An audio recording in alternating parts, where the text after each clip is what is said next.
Hello வணக்கம் friends. இன்றைக்கி நம்ம பார்க்க போகிறது கடலை வடை எப்படி செய்யணும். கடலை வடை செய்ய போகிறோம். கடலை வடைங்க வர பருப்பு நான் காலம்புரை ஊற வச்சு 4 மணி நேரம் ஊறி நல்லா ஒன்றுக்கு பாதி அரைச்சி வச்சுக்கிறேன் பாருங்கள். இப்போ அதுக்கு தேவையான பொருள் பார்க்கலாம். வெங்காயம் அரிஞ்சு வச்சுக்கிறேன், கொத்தமல்லி போட்டுக்கிறேன் அரிஞ்சு, கருவேப்பிலை, பூண்டு 1க்கு 10 நசுக்கி வச்சுக்கிறேன், பச்சை மிளகா, பெருஞ்சீரகம் போட்டுக்கிறேன் பாருங்கள். இப்போ இப்போ கடலைப்பருப்பு 1க்கு பாதியாக ஆட்டி வச்சுக்கிற கடலைப்பருப்பு இதில் எடுத்து போட்டு மிக்ஸ் பண்ணாங்க.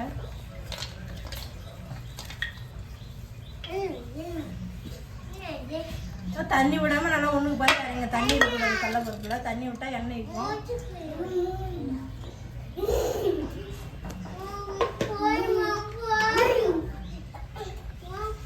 பாருங்க, தேவையான உப்பு போட்டுக்கலாம்.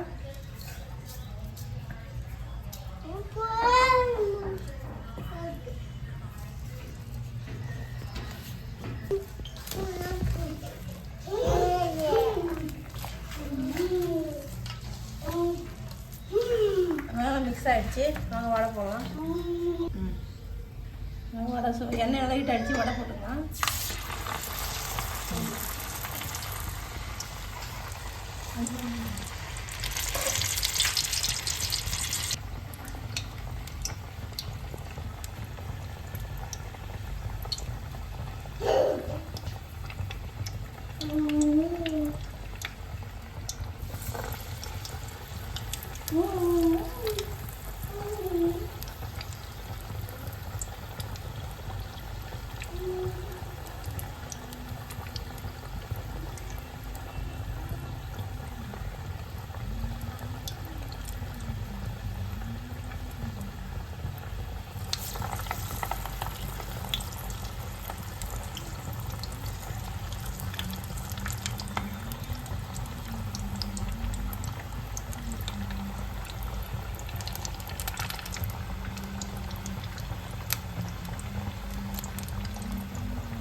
இங்கே பாருங்க, நல்லா அப்படி செவந்து எப்படி வந்துருக்கு பாருங்க. நல்லா அருமையாக வடை பாருங்க.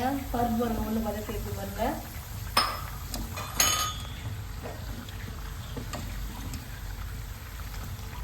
இந்த வீடியோ உங்களுக்கு பிடிச்சது லைக் பண்ணுங்கள், ஷேர் பண்ணுங்கள், கமெண்ட் பண்ணுங்கள், மறக்காமல் சப்ஸ்கிரைப் பண்ணுங்கள். உங்கள் வீட்டில் செஞ்ச பற்றி எங்களுக்கு கமெண்ட்